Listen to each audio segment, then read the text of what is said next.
নিশা কচুৱাত চাঞ্চল্যকৰ ঘটনা নিজৰ ব্যৱসায়িক প্ৰতিষ্ঠানৰ ভিতৰত চিপ লৈ আত্মহত্যা যুৱ ব্যৱসায়ীৰ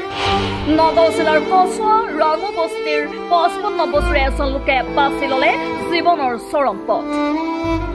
কচুৱা বজাৰৰ এখন চেলুনৰ গৰাকীয়ে যোৱাকালি আবেলি পৰত নিজৰ ব্যৱসায়িক প্ৰতিষ্ঠানৰ ভিতৰত চিপ লৈ আত্মহত্যাৰ পথ বাছি লোৱাত সৃষ্টি হৈছে চাঞ্চল্যৰ